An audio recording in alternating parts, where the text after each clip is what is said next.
রাহমাতুল্লাহি ওয়া বারাকাতুহু। আমাদেরকে শয়তানে ধরলে আমরা বুঝবো কেমনে? শয়তান দেখা যায় না, এটাও বলছি।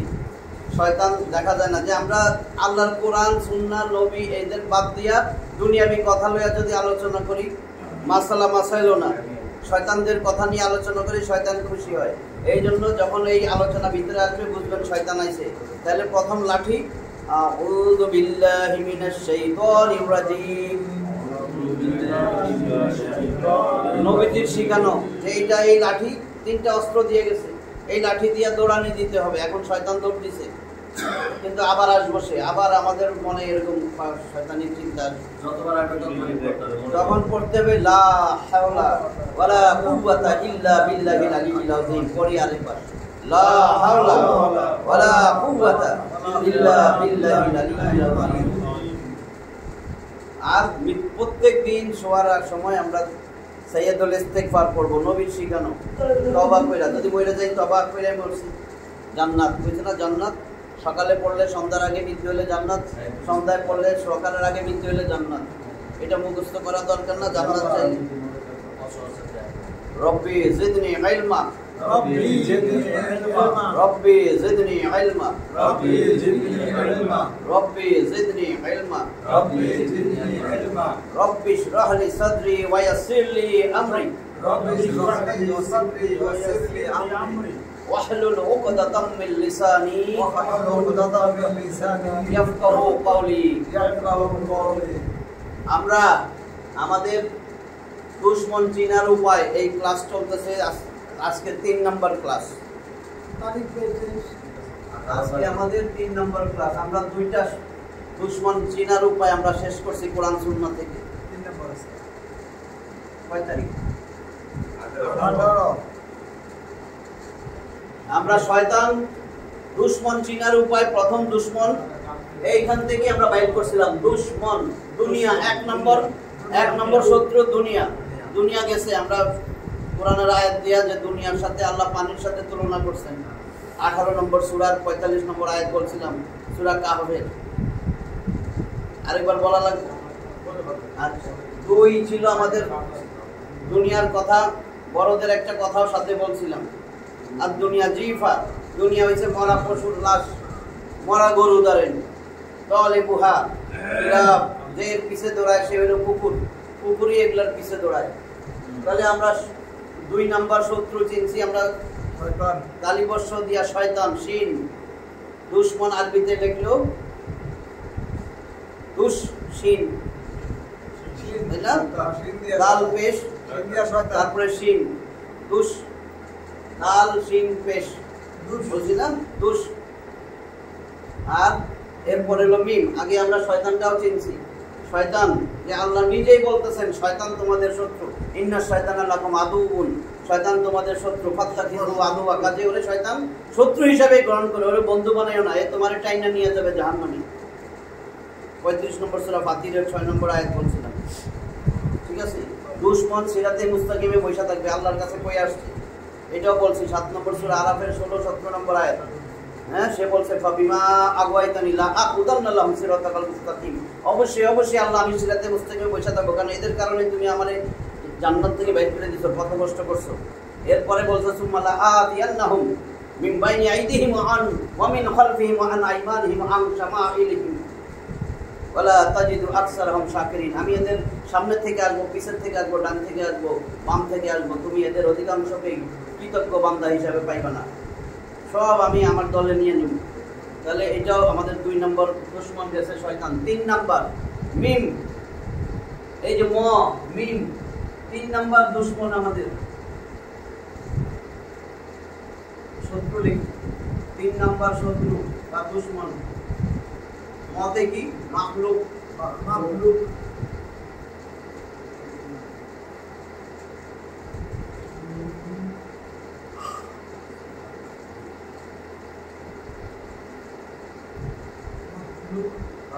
মাখলুক, মাখলুক মানে সৃষ্টি।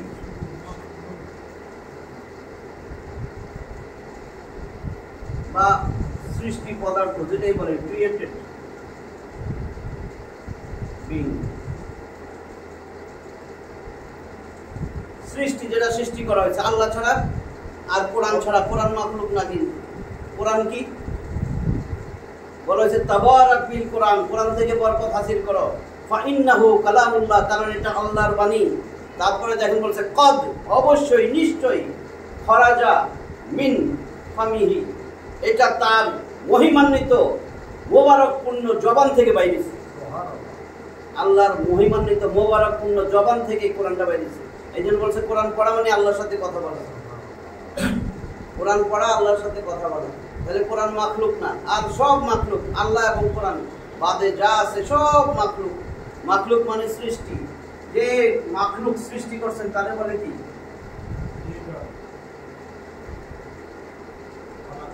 খালেক। খালেক, আল্লাহর নাম আছে না খালেক? আল্লাহ খালেক, আল্লাহ মালিক, তাই না? তাহলে খালেক, আল্লাহ হলো স্রষ্টা, সব হলো সৃষ্টি। তাহলে সেই সৃষ্টি আপনার আমার জন্য শত্রু। কখন শত্রু? সব শত্রু হবে কিনা? মাখলুক 6টা কারণে শত্রু হয়। আল্লাহ কয় এই 6টা কারণে এই মাখলুক তোমার শত্রু, তুমি সাবধান। মাখলুক শত্রু। একটা আয়াত বলি, 64 নম্বর সূরা। কি নাম সূরা?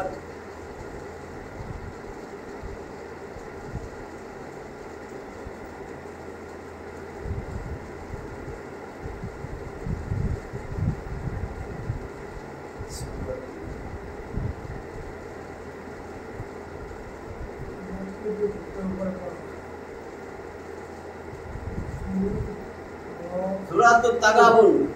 সূরাতুত তাগাবুন, তাগাবুন মানে মোহ অপসারণ। তাগাবুনের আরেকটা হলো হারজিত। ওই হাসরের ময়দানে হারজিতের দিন, কেউ হারবে কেউ জিতবে। যে জান্নাত পাবে সে জিতলো, হারলো। আর এটা হলো মোহ অপসারণ, তাগাবুনের অর্থ। তাহলে এই সূরার মানে হলো মোহ অপসারণ, লোভ লালসা, মোহ।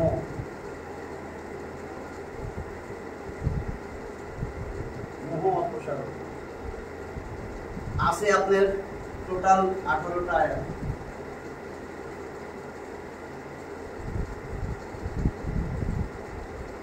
আমাদের আয়াত হলো আজকে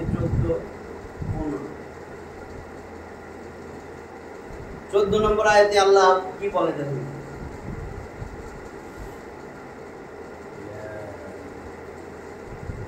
এই কেন দিলাম এটা?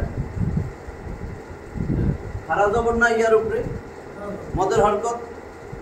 এর পরে যদি লম্বা হামজা আসে 3 আলিফ টান মধ্যে মুনফাসিল। এটা অনেকবার বলছি।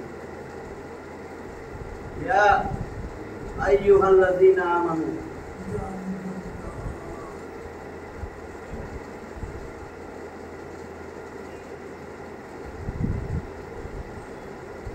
হে ঈমানদারগণ। আল্লাহ বলতেছেন ইয়া আইয়ুহাল্লাযীনা আমানু, হে ঈমানদারগণ, নিশ্চয়ই। ইন্না বুঝা যায়? হ্যাঁ।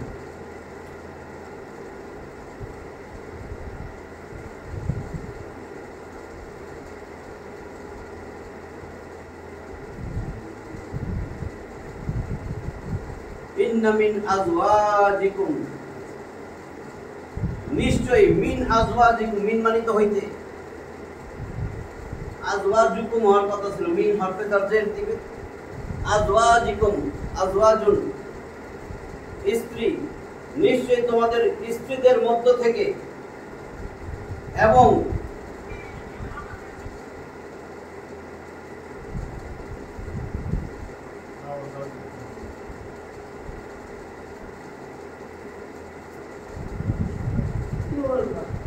এবং আওলাদিকুম, বহুবচন। ওলাদুল আওলাদ, এটাও বহুবচন। আজওয়াজ, আজওয়াজিকুম, জাওজুল আজওয়াজ, বহুবচন। স্ত্রীদের মধ্য থেকে, নিশ্চয়ই তোমাদের স্ত্রীগণের মধ্য থেকে এবং সন্তানাদির মধ্য থেকে কেউ কেউ তোমাদের শত্রু। আল্লাহ বলতেছে আপনার যদি 6টা বাচ্চা থাকে, 4টা বিয়ে করছেন বা 3টা বউ থাকে, এগুলোর মধ্যে কেউ না কেউ আপনার শত্রু।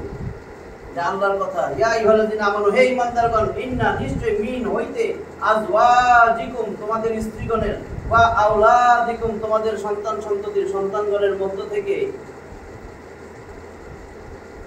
শত্রু হইল আদুউন,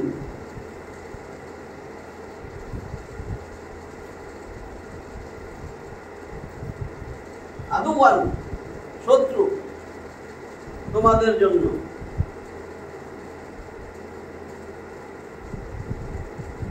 তানবিনের পরে যদি লাম আসে তার দিয়ে মিলাইতে হবে না, লাম আর ইয়ার মালুন বলছিলাম না, র আর লাম তার দিয়ে মিলাইতে হয়, কিন্তু আমি বেলা গুণ না, কিন্তু গুণনা হবে না। আদু আল্লাকুম তোমাদের জন্য শত্রু, তোমাদের স্ত্রীগণের মধ্য থেকে এবং সন্তানদের মধ্য থেকে কেউ কেউ তোমাদের শত্রু। ইয়া আইয়ুহাল্লাযিনা আমানু, হে ঈমানদারগণ, ইন্না মিন আজওয়াজিকুম ওয়া আওলাদিকুম আদুওয়াল লাকুম তোমাদের জন্য শত্রু। কাজেই কি করবা? সতর্ক হও তাদের ব্যাপারে। ফাহযারুহুম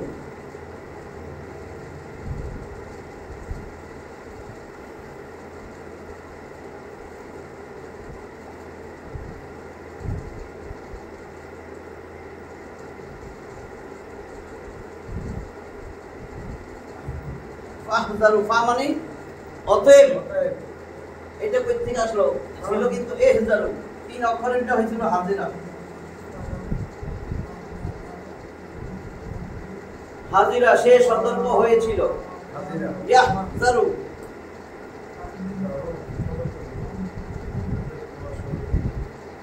ইয়াহযারু সে সতর্ক হবে। এখন তাহযারু তুমি সতর্ক হইবা, বহু বচন হইলে তাহযারু, তাই না? তাহযারু তোমরা সতর্ক হও। এখন এইখানে দেখেন, এখানে কি বলছেন?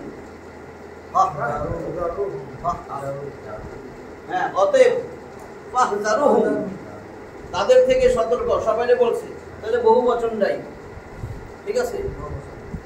তাহলে আমরা আদেশ বানাইলে এটা আল্লাহ আদেশ করতেছেন, তোমরা সতর্ক হও, তাহলে হামজা আনতে হবে,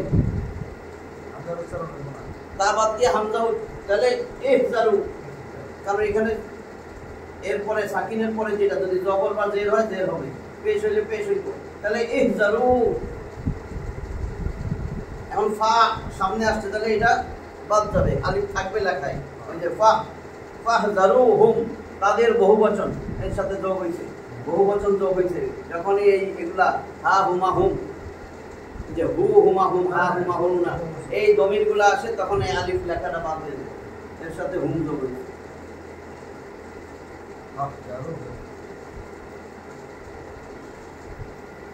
অতএব তাদের থেকে সতর্ক থাকো। তাহলে আল্লাহ কয় সতর্ক থাকো, তোমাদের মধ্যে শত্রু, বুঝতে পারছেন তো এটা? তাহলে এখন শত্রু সন্তান সন্ততি কেমনে শত্রু? 6টা পয়েন্ট আছে বুঝার জন্য, আমি আপনাদের বলি। 1 নম্বর, স্বামী, দেখেন এটা আমি নিজে বাইর করছি মনে থাকার জন্য। স্ত্রী, স্বামী স্ত্রীর জামাই বউ কয় না?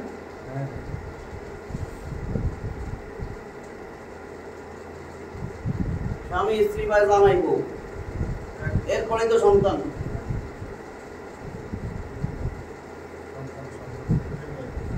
বা সন্তান আদি লিখলাম 5। এখন পরিবার না, 6 দুনিয়া, স্বামী স্ত্রী জামাই বউ সন্তান সন্ততি, সিরিয়ালিতে আসে, আগে বিয়া হবে স্বামী স্ত্রী, এটাই জামাই বউ, তারপরে সন্তানাদি হয়েছে, একটা পরিবার হয়েছে, এখন দুনিয়াই তো চালাইতেছে। এটা যদি মনে থাকে, এখন দেখেন আমি এই যে মাখলুক কেমনে হইল, মাখলুক শত্রু। আল্লাহ কি বলল? হে ঈমানদারগণ, তোমাদের স্ত্রীগণ এবং সন্তানগণ থেকে কেউ কেউ তোমাদের শত্রু, কাজেই এদের ব্যাপারে সতর্ক হও। সতর্ক না হইলে তোমার জন্য জাহান্নাম, কারণ এরা তোমার শত্রু, তোমার জান্নাতে যাইতে দিবে না। তাহলে কোন স্বামী? 1 নম্বর, যেই স্বামী স্ত্রীর পর্দায় রাখতে চায় না, স্ত্রী পর্দায় থাকতে চায়, জোর জবরদস্তি তারে পর্দায় রাখতে চায় না, সেই স্বামী কিন্তু ওই স্ত্রীর জন্য শত্রু। 2, ওই মাখলুক, ওই স্ত্রী ওই স্ত্রী যে স্বামীকে ইসলামের উপর চলতে দেয় না, নামাজের সময় নামাজ পড়তে দেয় না, তাবলীগে যাইতে দেয় না, বাধা দেয়, ইসলামের পথে বাধা দেয়। 3, জামাই বউ শ্বশুর শাশুড়ি।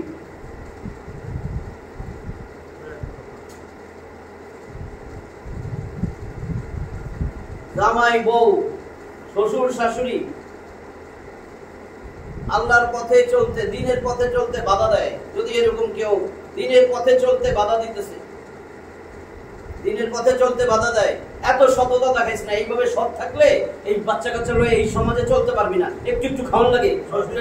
শ্বশুরে বারবার কয় জামাই এখন খাইতেছে, আছে না এরকম? এত সততা দেখাইস না, এইভাবে তুই কিছুই করতে পারবি না। সৎ থাকলে ইঞ্জিনিয়ারিং তুই চাকরিও পাবি না, তুই সৎ কিছু করতে পারবি না, মানে সব পেশার মধ্যে এরকম যদি কয়, আছে না পরিবারে? তাহলে জামাই বউ শ্বশুর শাশুড়ি তোমার এই মাখলুকগুলা তোমার শত্রু। সন্তানাদি, তোমার সন্তানাদির চাওয়া পাওয়া লোভ লালসা পূরণ করতে যাই শেষ পর্যন্ত তুমি ঘুষ খাইয়া ফেলাইলা, যে সন্তান তো আমার তো শেষ করে ফেলাইবো আজকে যদি মোটরসাইকেল না দেই, আছে না? দেখে মোটরসাইকেলও কেনার যোগ্যতা নাই, কিচ্ছু নাই, সুযোগ একটা আইছে, ঘুষটা খাইয়া যাচ্ছে, কিন্তু সে আসলে ইমানদার ছিল। শেষ সন্তানাদির লালসা পূরণ করতে যাইয়া হারাম পথে ইনকাম করা, অর্জন করা, এই আপনার সব শেষ। পরিবার, পরিবার পরিবার আপনারে আল্লাহর পথে চলতে দেয় না, আল্লাহর পথে চলার জন্য বাধা হয়ে দাঁড়াইছে, সেই পরিবারটা আপনার মাখলুক, সে হলো আপনার শত্রু। দুনিয়া,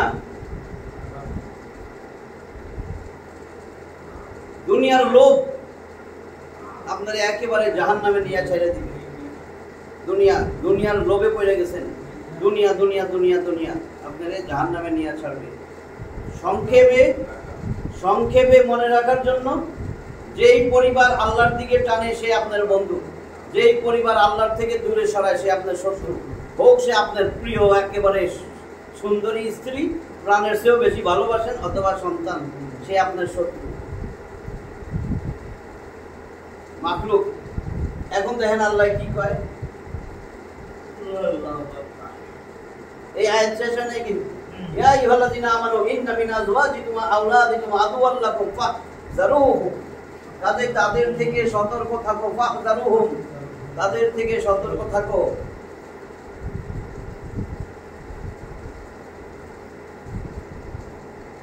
এবং যদি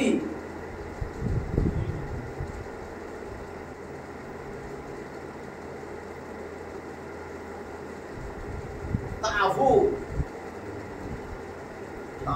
তাফু, আফা ইয়াফু তাফু, তাফু মানে যদি, এবং যদি তাফু বহুবচন, তোমরা মার্জনা করো, আপনি মাপটাপ করে দিচ্ছেন ওই স্ত্রী সন্তানদের, যদি তোমরা মার্জনা করো, বা এবং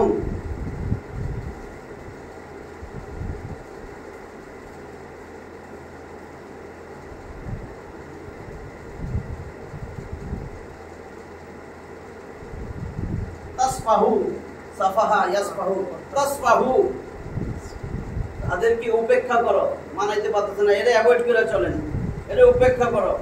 যদি তোমরা তাদেরকে মার্জনা করো অথবা তাদেরকে উপেক্ষা করো, ওয়া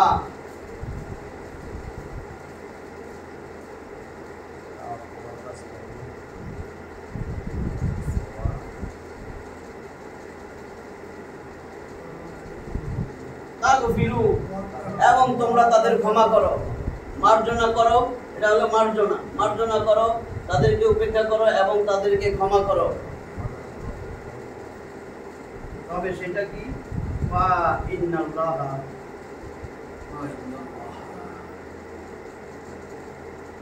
নিশ্চয়ই, তবে নিশ্চয়ই সেটা আল্লাহ, ওয়া ইন্নাল্লাহা গফুরুর রহিম, আল্লাহ গফুর, আল্লাহ রহিম।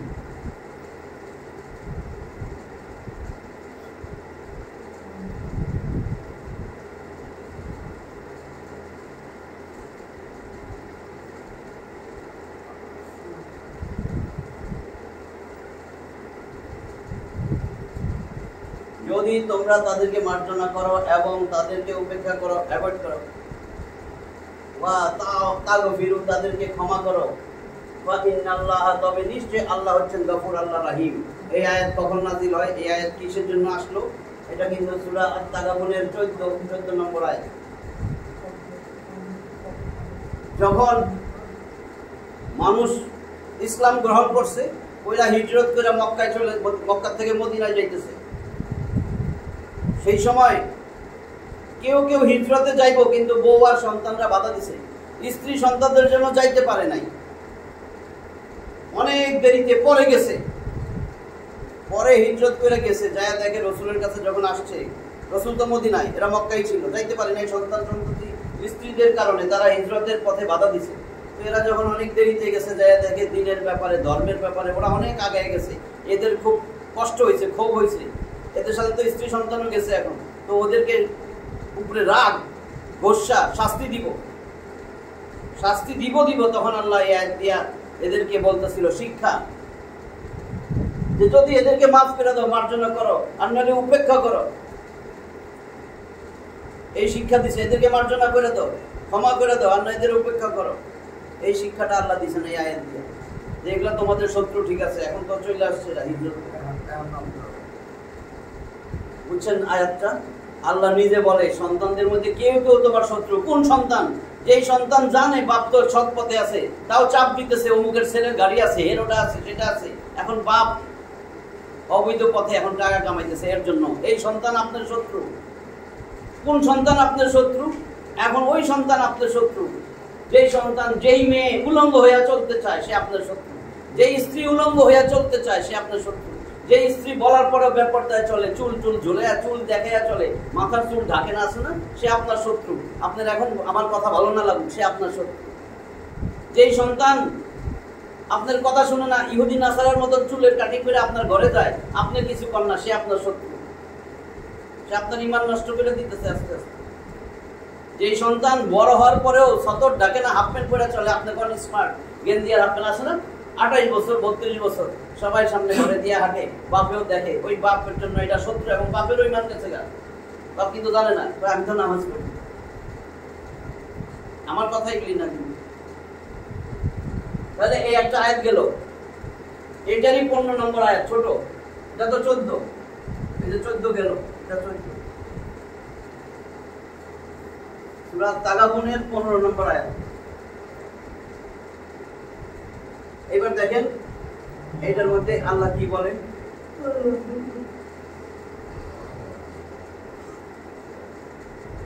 এটা পড়তে পারেন?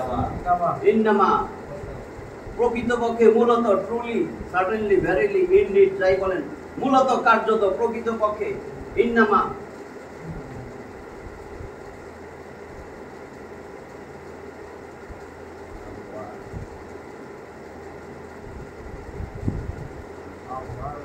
আমওয়ালুকুম, মালের বহুবচন আমওয়াল, মাল সম্পদ, আমওয়াল সম্পদের প্রাচুর্য, যত ধন সম্পদ আছে, মূলত আমওয়ালুকুম তোমাদের ধন সম্পদ, বা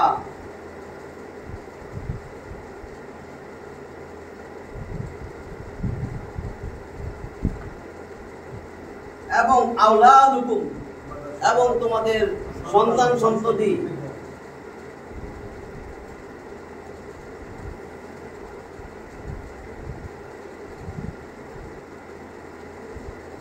ফিতনা, তোমাদের জন্য পরীক্ষা। যারা যত ধন সম্পদ সন্তান দিয়েছে, এটা তোমার জন্য পরীক্ষা। পরীক্ষা ফেল করো না। সন্তান যা চাইছে সেই জন্য তুমি হারাম পথে ইনকাম করো না, তুমি হালাল পথে কামাই দাও। কিন্তু সন্তান অবৈধ জিনিস চাইছে, তুমি হেরেও দিবা। সন্তান তোমার একটা প্লাজমা টিভি আনতে গেছে, তুমি একটা বড় লোক হয়েছো, এই প্লাজমা টিভি দিয়া তুমি সারাদিন টেলিভিশন দেখতেছো, তোমার আছে না, টিভিতে কি দেখবে? তাহলে সন্তান সন্ততি ধন সম্পদ তোমার জন্য ফিতনা। ধন সম্পদ দিছিলাম কেন? তুমি কি কিনছো? এটা সম্পদ দিয়ে কি করলা? এটা আল্লাহর পছন্দ আছে কিনা? টেলিভিশনের সামনে আপনি বসে থাকবেন সারাক্ষণ, মোবাইলের সামনে আপনি সারাক্ষণ দেখবেন, ফেসবুক, ইন্টারনেট, পর্ন ছবিও দেখবেন, নাটক, সিনেমা সবকিছু দেখবেন, ওদিকেই মন চলে যাবে। তাহলে আপনি তো দিন থেকে আস্তে আস্তে সরে যাবেন। আপনার খারাপ জিনিস আপনার বিবেকেও লাগে না যে আমি খারাপ কাজ করতেছি। আছে না, অনেকে খারাপ কাজ করে, জানেও না, সে মানে মনেও আসে না যে খারাপ কাজটা করলাম, নামাজ ছুটে গেছে, তাও তার ফিলিংসও নাই। নামাজ দেখা যায় কোনোদিন 5 ওয়াক্ত করে, কোনোদিন 3 ওয়াক্ত করে, কোনোদিন 1 ওয়াক্ত করে, আফসোস নাই, মনে করছে পড়ছি তো তার। তাহলে কি হলো? মূলত কার্যত তোমাদের ধন সম্পদ, তোমাদের সন্তান সন্ততি তোমাদের জন্য পরীক্ষা। এই পরীক্ষায় পাশ করলে তোমার জন্য রয়েছে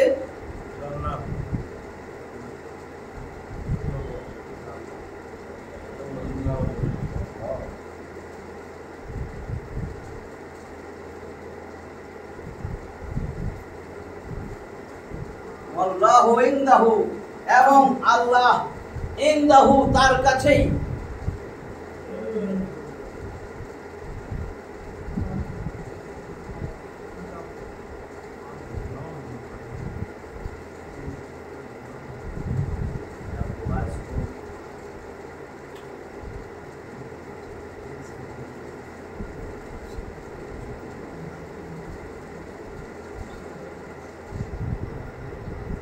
আজরুন আযীম, মহা পুরস্কার। এই দেখেন উল্টা পেশ, মদের হরকত না, খারাজ যখন খারাজের উল্টা পেশ, মরদ হরকত করতে আলিফ আসছে না। ইনদাহু আজরুন আযীম, আর আল্লাহ নিশ্চয়ই তার কাছেই আছে মহা পুরস্কার। আপনাদের পুরস্কার দিবে যদি এই জিন্দেগি সন্তান সন্ততি আর স্ত্রীরা ইসলামের উপর রাখা যেতে পারে। যদি কোন যে এটা টেন্ট বোরকা এই যুগে মানায় না, কিসের ছাত্র ডাইকা চলবে, একটু স্মার্ট হবে, উলঙ্গ চলা আরো ভালো, সবচেয়ে স্মার্ট। দেখেন কি বলছে, ইন্নামা আমওয়ালুকুম, মূলত আমওয়ালুকুম তোমাদের ধন সম্পদ, এবং আওলাদুকুম এবং তোমাদের হরফে আতফ, এবং আওলাদুকুম তোমাদের সন্তান সন্ততি তোমাদের জন্য পরীক্ষা, ফিতনা। আল্লাহু ইনদাহু আজরুন আযীম, আর আল্লাহর কাছে রয়েছে মহা পুরস্কার। ঠিক আছে, একটা ধন সম্পদ গেল, সন্তান সন্ততি গেল। ধন সম্পদ সন্ততি আমাদের জন্য পরীক্ষা, ধন সম্পদ সন্তান সন্ততি আমাদের জন্য শত্রু। কখন? যখন আপনি নিজের ইমানই ঠিক রাখতে পারবেন না, নিজেই দিনের উপরে চলতে পারবেন না, যাই হালাল ধুয়ে হারাম খাওয়া শুরু করবেন, সুদ ঘুষ খাবেন, যে এই বেতনে তো হয় না। এইবার আসেন এই মাখলুক যে শত্রু, আরেক জায়গায় আল্লাহ বলছেন 63 নম্বর সূরা, 63 সূরা মুনাফিকুন।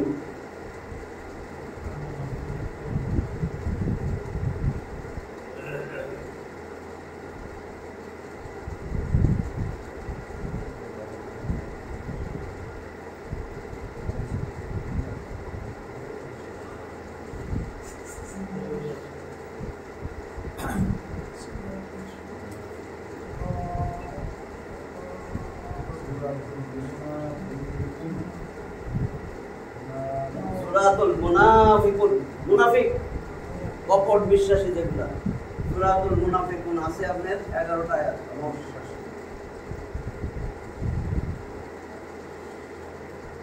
আমরা আজকে পড়ব 9 নম্বর আয়াত। 9 একদম সেই একই কথা, দেখেন বারবার আল্লাহ বলছেন।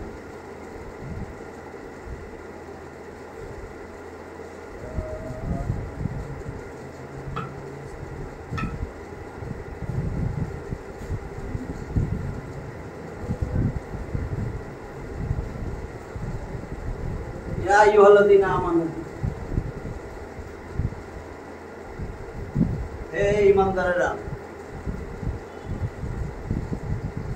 লা তুলহিকুম,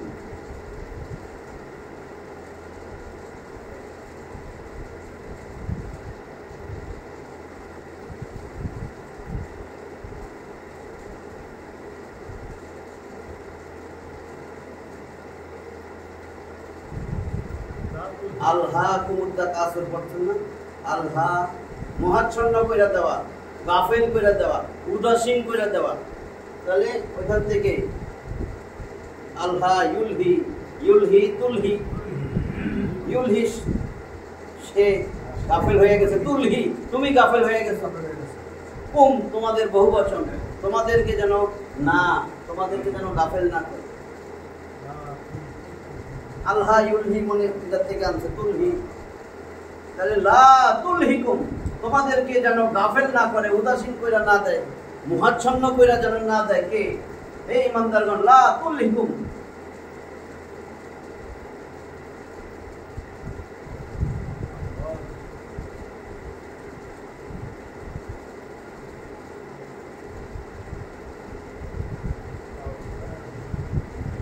আমওয়ালুকুম, তোমাদের ধন সম্পদ তোমাদেরকে যেন মোহাচ্ছন্ন করে না দেয়, উদাসীন গাফেল করে না দেয়।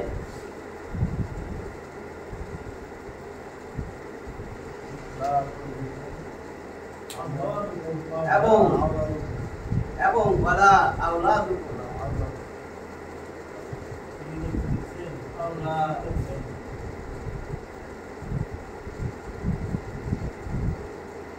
এবং তোমাদের সন্তানও যেন গাফেল না করে দেয়। বা লা না আওলাদুকুম, তোমাদের সন্তানও, তোমাদের সম্পদ তোমাদের সন্তানাদি তোমাদেরকে যেন গাফেল না করে দেয়। আন যিকরিল্লাহ, আল্লাহর স্মরণ থেকে।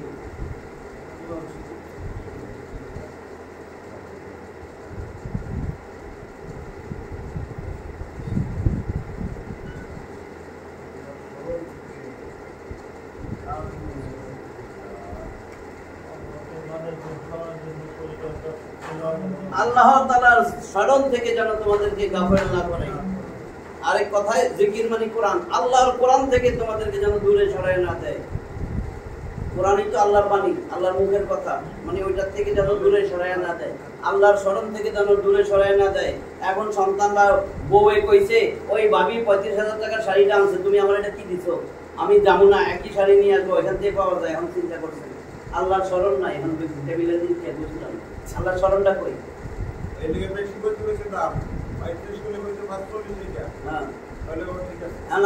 আল্লাহর স্মরণ থাকলে তো পারবেন না, আল্লাহর স্মরণ থাকলে পারবেন। এই জন্য বলছে আপনার আলা বিযিকরিল্লাহি তাতমাইন্নুল কুলুব, আল্লাহর স্মরণ, আল্লাহর কোরআন তোমার অন্তরকে প্রশান্ত করবে। 13 নম্বর সূরা রদের 28 নম্বর আয়াত আছে 43টায়। তাহলে আমযিকরিল্লাহ, আল্লাহর স্মরণ থেকে তোমাদেরকে যেন তোমাদের ধন সম্পদ সন্তানাদি যেন গাফেল না করে। যদি এরকম হয়, এরকম করো, তোমাদের মধ্যে যে করবে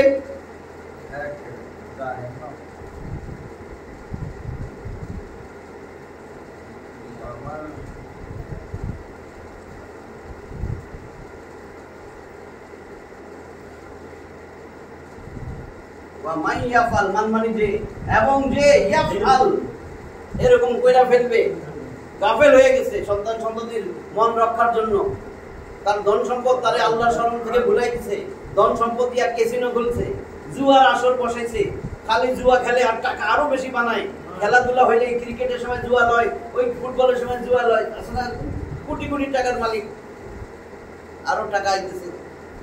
ওরকম ওয়ামাই ইয়াফআল, যে এরকম করবে, ওয়ামাই ইয়াফআল যালিকা, যে এরকম করবে, আনমানিত হইতে জানেন। আর এদিকে ওয়া এবং মান, যে ইয়াফআল যালিকা, আর যে এরকম করবে, ফাউলাইকা,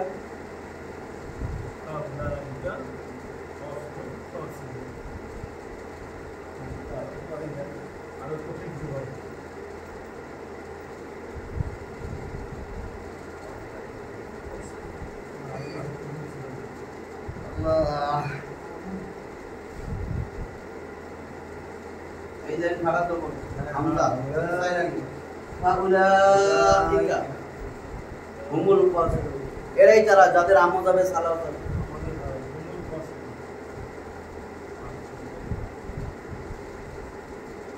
সালা শুদ্ধ আপনার না,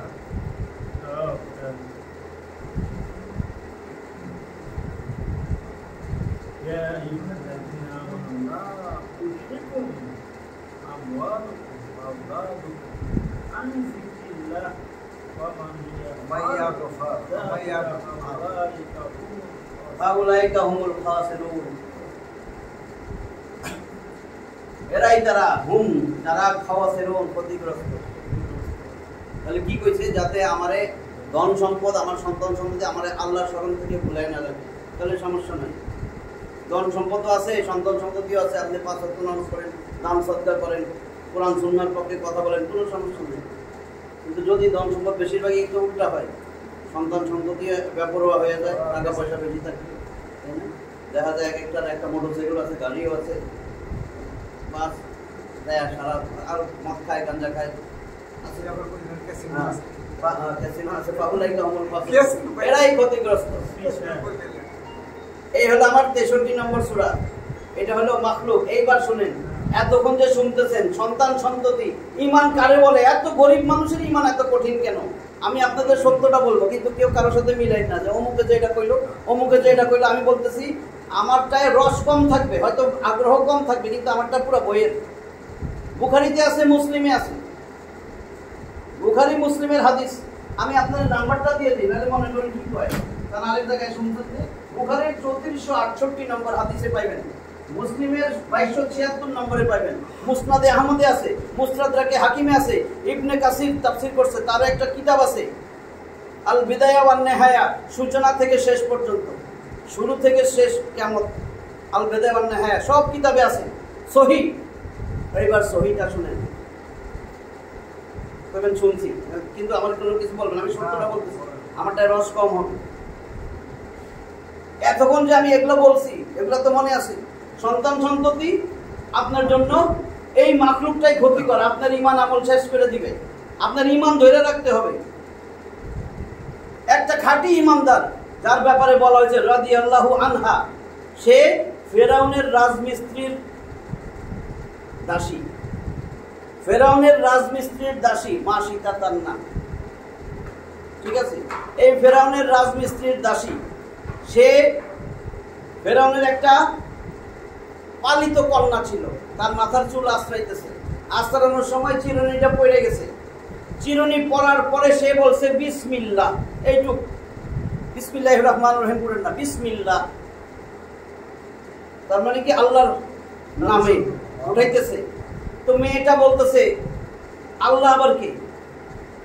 আল্লাহ আমার রব, তোমারও রব, তোমার আব্বারও রব, রব্বুস সামাওয়াতি ওয়াল আরদ, আসমান জমিনের সবার রব। মেয়েটা তো দৌড়াইয়া গেছে বাপের কাছে, আব্বা বাহিরে শত্রু খুঁজো। ফেরাউনের সময় নির্দেশ দেওয়া ছিল যে ইসলাম গ্রহণ করবে তারই কতল করা হবে, কোনো বিচার নাই, তারা হত্যা করা হবে, তার মৃত্যুদণ্ড। দৌড়াইয়া গেছে কাছে, আব্বা তুমি বলে সবার রব, আমাদের দাসী মা সীতা বলতেছে তোমার রবও আল্লাহ, আমার রবও আল্লাহ, তার রবও আল্লাহ, সে তো তোমার রব মানে না। তুমি বাহিরে মানুষের খোঁজো শাস্তি দেওয়ার জন্য, ঘরেই তো রাজাকার, ঘরে রাজাকার। তখন রাজাকারদের ডাক দিচ্ছে, মা সীতা তোমার রবকে? আল্লাহ, আল্লাহ আমার রব, উনি কিন্তু তোমারও রব।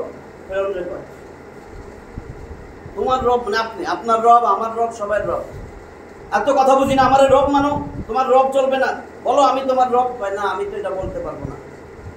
তুমি জানো আমি তোমারে কি করতে পারি? ইফ আল মা সীতা, তোর যা ইচ্ছা তুই তাই কর। ইফ আল মা সীতা, তোমার যা ইচ্ছা হয় তুমি তা করো। কোশ্চিন কালেও আমি আমার রবকে ছাড়বো না। তারাকা ইয়াতরুকু আতরাকু আতরুকু নাতরুকু, ওই যে সেইখান থেকে তারাকা মানে তরক করা, ছাইরা দেওয়া। সে বলছে ফলন কোশ্চিন কালেও আতরুকা রব্বি, আমি আমার রবকে ছাড়বো না, যা মন চায় করো। সে এখন তার, সে তো বাদশা, তার সবার লোকজনকে ডাক দিয়া কইছে একটা পিতলের বড় কড়াইয়ের মধ্যে তেল গরম করো, আমি ওরে মারবো, ওরে আমি জ্বালাইয়া মারবো, আমার রব স্বীকার না করা পর্যন্ত। তেল টকবক করে ফুটতেছে। একজনে আইছে, সামসা থাকে না, হুজুর শুনেন শুনেন, আরেকটা উপায় আছে তো, তারে মারবেন যে, আমি একটু বুদ্ধি দেই আপনারে। তার কিন্তু দুইটা সন্তান, তারে মারার আগে শুনেন বুদ্ধি আছে তো, মাইরা ফেলাইলে তো মাইরেই ফেলাইলেন, সে আপনার রব মানবে কেমনে দেখেন, আমি বুদ্ধি দেই। হয় কি, হয় তার একটা সন্তান আছে বুকের দুধ খায় বলে, আরেকটা একটু টুকটুক করে হাঁটে, একটু একটু হাঁটে, দৌড়ায়। মায়ের ভালোবাসা, মায়ের ভালোবাসা সন্তানের জন্য যে কি, আপনি তারে আগে না জ্বালাইয়া তার সন্তানগুলারে করাই ফেলান, দেখেন অটোমেটিক পেবে আপনি আমার রব। সহ্য করতে পারবে না মায়ের যে ভালোবাসা সন্তানের জন্য, এটা আল্লাহ জানে আর মায়ে জানে, এই ভালোবাসা আপনি মাপতে পারবেন না। বাপের থেকে মায়ের দরদ কিন্তু বেশি। এখন বড় ডারে লইছে, এখনো সময় আছে, তোর সামনে কিন্তু তোর ছেলেরে ফালামো, চুপ করে রয়েছে। এখনো বল আমি তোর রব, নাহলে আমি মাইরা ফেলামো কিন্তু। আবার কয় ইফ আল মা সীতা, তোর যা ইচ্ছা তুই তাই। ফালাই দিছে, একেবারে জইলা পুরোটা শেষ।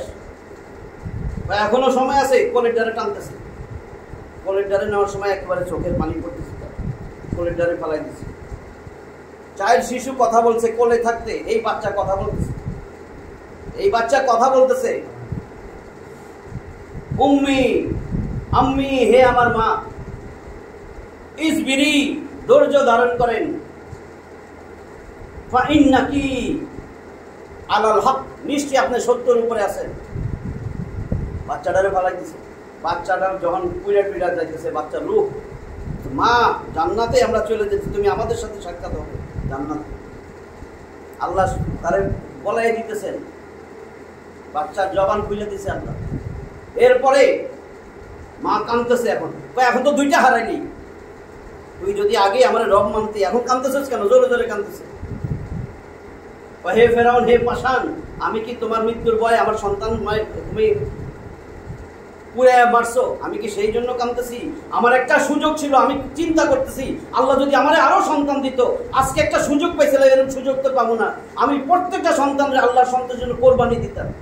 এমনি রসুল মেরাজে যায়া জিব্রাইলরে বলতেছে, হে জিব্রিল, এত গ্রাম, কি সুন্দর গ্রাম কই থেকে আসে? এটা তো জান্নাতের থেকে আসতো। কিসের থেকে আসলো? কোন জায়গা থেকে? জান্নাতের পাশে একটা স্থান, জান্নাতের পাশে মানে আসমানের উপরের জায়গা। মিরাজের সময় রসুল জিব্রাইলকে জিজ্ঞেস করছে, জিব্রাইল আলাইহিস সালাম, এটা কিসের গান? কয় জান্নাতের গান। কয় কোথা থেকে আসতেছে? কয় ফেরাউনের যে দাসী ছিল তার কবর, তার কবরের থেকে এই গান আসতেছে। ফেরাউন এই দাসীর একটা কথাই রাখছিল, যখন মারেও ফেলাই দিবে, কয় আমি তো ঈমান ছাড়বো না, আমি তোমার রব মানবো না, কিন্তু একটা কথা আমার শুনো, আমার সন্তান আর আমারে একটা কবরে রাখো। তাদের তিনজনের এক কবরে। ফেরাউন এই কথাটা শুনছে, একটা গর্তেই রাখছে। এইটা আমি বইটা বলছি, ঠিক আছে? এটা ছিল ফেরাউনের রাজমিস্ত্রির স্ত্রী মা সীতা। তার একটা ছিল কোলে আর একটা টুকটুক করে হাঁটে, বুঝছেন তো? তাহলে দেখেন, ওই মহিলা কিন্তু ঈমান ছাড়ে নাই, বাচ্চা মরে যেতেছে, এর থেকে এরা পারবো, আমরা পারবো? বলছি সে বড় লোক, ধনী, আমওয়ালুকুম ওয়া আওলাদুকুম, তার সন্তানরাই মেরে বলাইতেছে। সে তো কইতে পারতো, হ্যাঁ আপনি আমার রব, তাহলে কি হইতো? এই বাচ্চাগুলার জন্য সে কিন্তু দিন ছেড়ে দিল, তার মানে শত্রু, ওইটাই শত্রু, জাহান্নামে যাইতো।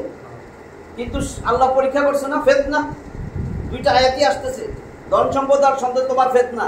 এই পরীক্ষায় মহিলা পাস করছে, এই জন্য বলে রাদিয়াল্লাহু আনহা, আল্লাহর সন্তুষ্ট, তার উপরে আল্লাহ সন্তুষ্ট। জান্নাতের জ্ঞান আসতেছে, তারা জান্নাতি। কেন? আল্লাহ তো এমনিও মারবে, সেমনিও মারবে। একটু দিনের কথা আমরা সেটাও পারি না, আমরা তো কিছু নেই, খালি কইছে ইসলামের জন্য কথা বলো, কোরআনের পক্ষে কথা বলো, রসুলকে আদর্শ বানাও, এটাই কঠিন। আমরা কি সন্তান আর কি ধন সম্পদ বলেন? আপনারা কিছু কইছে? আপনারা কইছে জিহাদে না গেলে আপনারা জাহান্নাম দিবে? কিছুই কয় নাই। সেই জায়গায় যদি আমি বলি, আপনারা কি বলবেন? যে আল্লাহ রসুলের আদর্শ বানাও, সবার সামনে ঘোষণা দাও তোমার আদর্শ রসুল। এটা কি কি টাকা খরচ হয়েছে? সন্তান একটা জলাঞ্জলি দিতে হয়েছে, জিহাদে যাইতে হয়েছে। আপনি বাইরে কেন পারেন না? কেন আপনি যেই প্রতিষ্ঠানে কাজ করেন, যেই ব্যবসা প্রতিষ্ঠানে আছেন, সবার সামনে কেন পারেন না? দেখা হইলে সবার সাথে কেন বলেন না, ভাই এত কিছু বুঝি না, আল্লাহ রসুলের আদর্শ বানান, এখনো সময় আছে, তওবা করেন, আল্লাহ রসুলের আদর্শ বানান, কোরআন পড়েন অর্থ সহ, কোরআন বোঝার চেষ্টা করেন। নাইলে যেখানে আছেন ভাই, একজন আলেম আনেন, আমরা সবাই 1 ঘন্টা করে সময় দিই, কোরআনের কথা শুনি, কোরআন শুনি, এইভাবে সত্যি সত্যি মরি ভাই। আমরা তো আল্লাহ কিছু চাপাই দেয় নেই, শেষ জামানায় ঈমান রাখা কঠিন হবে। এই জন্যই আমরা বদমাইশরে বলবো আমার নেতা, আমার আদর্শ। ঈমান রাখে নাই তো, নামাজ রোজা সব করতেছে, কিন্তু ঈমান নাই। কেন ঈমান নাই? কারণ যে আল্লাহর বিরুদ্ধে, রসুলের বিরুদ্ধে, ইসলামের বিরুদ্ধে, সে আমার সঙ্গী সাথী, সে আমার লিডার, সে আমার আদর্শ। আমি কোথায় ঈমান রাখছি? এগুলোর উদ্দেশ্য কি? এগুলোর উদ্দেশ্য আছে না, যে আমরা ভাই সঠিক পথে থাকি। আমাদের তো কিচ্ছু করা লাগবে না, আমার রাজনীতি করা লাগবে না, সংসদে যাওয়া লাগবে না, আমার কোনো চাহিদা নাই। আমার শুধু চাহিদা আমার কি করে আখেরাত পোষায়। আমরা সব একসাথে, আমরা আল্লাহর কথা বলবো, রসুলের কথা বলবো, কোরআনে যা আছে সেটা বলবো, রসুলের হাদিস থেকে যা আছে রেফারেন্স দিতেছি। আমি একটাও কিন্তু রেফারেন্স ছাড়া, দেখেন আয়াত নাম্বার কয়টা আয়াত আছে সব বলতেছি। আমার তো এগুলো মুখস্থ রাখতে হয়, আমি তো বেশিরভাগই মুখস্থই লিখছি, যা লিখছি এতদিন। কারণ দেখতে গেলে দেখা যাবে একটা আয়াতই শেষ হয়ে যাবে আমার সময়। তা আজকে আমরা বললাম আমাদের তৃতীয় শত্রু মাখলুকের মধ্যে আমাদের শ্রেষ্ঠ শত্রু হইল আমাদের পরিবার, যারা আমাদের আল্লাহর পথ থেকে দূরে সরায় দেয়। পরিবারের মধ্যে মা বাপ হইতে পারে, শ্বশুর শাশুড়ি হইতে পারে, বউ সন্তানাদি সব হইতে পারে। পরিবারে যা আছে 2 আমার স্ত্রী হইতে পারে যে আমার নামাজের সময় নামাজে যাইতে দেয় না, এখন বাজারে যাও নামাজ পড়া লাগবে না, সে দেখতেই পারে না, আছে না এরকম? আমি তাবলিগে যাবো, আল্লাহর রাস্তায় বাইরে আমার যাইতে দেয় না, কিন্তু যদি কক্সবাজার যাই 7 দিনও থাকি তাও দিব। 3 দিনে গেলে একটা গজব হয়ে যায়, পরিবারে বাজার নাই, ওইটা নাই, সেটা নাই, আছে না? কিন্তু কক্সবাজার যাই, কোনো অসুবিধা নেই, আছে। আবার কিছু স্বামী আছে বউরে পর্দায় রাখবে না, বউ চায় পর্দায় থাকতে চায়, সে চায়, তারে থাকতে দিবে না। অনেক স্বামী আছে বউরে তাফসিরও আসতে দিবে না, এগুলা শোনার দরকার নেই, যাইবা না।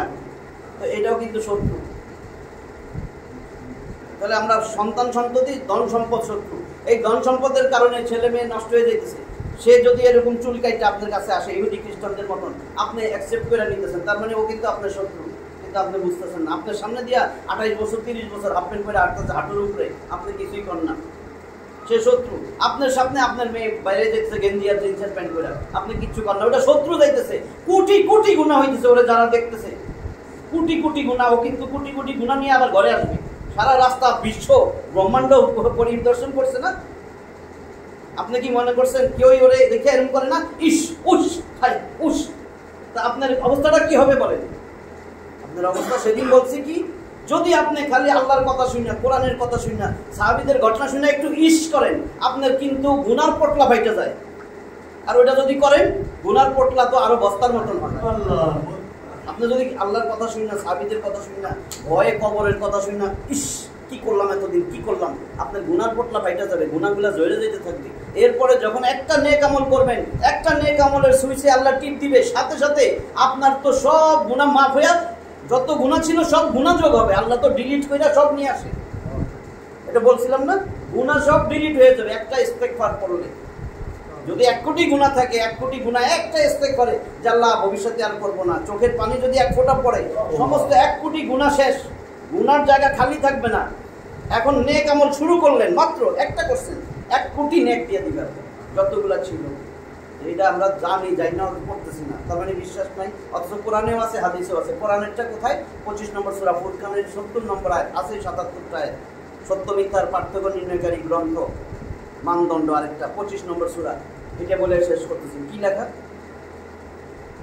ইল্লা মান তাবা, তবে যে তওবা করলো, ওয়া আমানা, ঈমান আনলো, ওয়া আমিলা আমালান সালিহা, এরপরে নেক আমল শুরু করে দিল, ফাউলাইকা ইউবাদদিলুল্লাহু সাইয়্যাতিহিম হাসানা, ফাউলাইকা ইউবাদদিলুল্লাহু সাইয়্যাতিহিম হাসানা, সাইয়্যাতি হাসানা, আমি তার সমস্ত সাইয়্যা, খারাপ কাজ, মন্দ কাজ, গুনাহ সব, ফাউলাইকা ইউবাদদিলুল্লাহু সাইয়্যাতিহি হাসানা, কি করছে?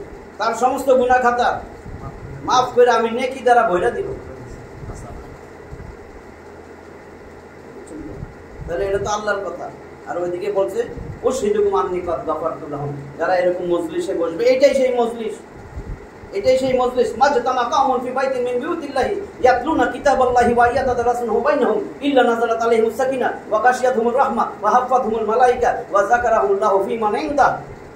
4টা জিনিস এরকম মজলিস যেখানে কোরআনের দর্স হয়, কোরআন শেখানো হয়, কোরআন পড়ে বুঝে বুঝায় দর্স। ওই হাদিসে খালি কোরআনের কথাই লেখা আছে, কিতাব আল্লাহ, আল্লাহর কিতাব। আপনি এখন যদি অন্য কিছু বলেন হবে না তো, যে আমার অমুকের কিতাব, আমার অমুকের কিতাব, কারণ হাদিসে তো রাসূলের মুখের বাণী বলছে মাজতামা কাউমুন ফি বাইতিন মিন বিউতিল্লাহি ইয়াতলুনা কিতাবাল্লাহ। যদি এরকম একটা মজলিস হয়, আল্লাহর ঘর হোক, যেখানেই হোক, কোরআনের দার্স হইতেছে, সেখানে 4টা নাজালাত হোক, কি সেখানে? কিতাবাল্লাহি ওয়া ইয়াতাদারাসুনা বাইনাহুম ইল্লা নাযালাত আলাইহিmus সাকিনা, আল্লাহর প্রশান্তি নাযিল হতে থাকে। ওয়া গাশিয়াতুহুমুর রাহমা, আল্লাহর রহমতের ফেরেশতা একেবারে পুরো বেষ্টন করে রাখে। ওয়া হাফাতুহুমুল মালায়েকা, আল্লাহর রহমতের ফেরেশতা আসে। ওয়া গাশিয়াতুহুমুর রাহমা, আল্লাহর রহমত চাদরের মতন ঢাকা দেয় আমাদেরকে, আল্লাহর রহমত দিয়ে আমাদের ঢাকা দিয়েছেন। আর ওয়া যাকারাহুল্লাহু ফি মান ইনদা, আল্লাহ এখন তার কাছে যত ফেরেশতা আছে ডাক দিয়া আমাদের নিয়ে আলোচনা করে, এই যে আমরা কথা বলতেছি, আল্লাহ এর কথা বলতেছে। এরপরে বুখারীর হাদিস, এটা মুসলিমের হাদিস, বুখারীতে বলছে ও সেরকম আমি কত গাফারতু লাহুম, হে ফেরেশতা তোমরা সাক্ষী থাকো আমি এদের সব গুনাহ মাফ করেছি। আর একটা হাদিস তাবারানীতে, যে এই গুনাহ আমি বদলায়া নেক দিয়া ভইরা দিল, তাবারানীর হাদিস। আল্লাহ আমাদেরকে যেন এগুলা বুঝার এবং এর উপরে আমল করার তৌফিক দান করে। আমরা যেন আমাদের দুশমন শয়তান চিনতে পারি, দুনিয়া আমাদের একটা দুশ্মন, শয়তান একটা দুশ্মন। আজকে 3 নম্বর বলছি, আমাদের মাখলুক আমাদের দুশ্মন আর একটা রয়েছে। নেক্সট আগামী ক্লাসে আমরা ওই 4টা হয়ে যাবে। হলো নফস আমাদের শত্রু। ঠিক আছে, আজকে আমাদের এই পর্যন্তই। আখিরু দাওয়ানা আলহামদুলিল্লাহ।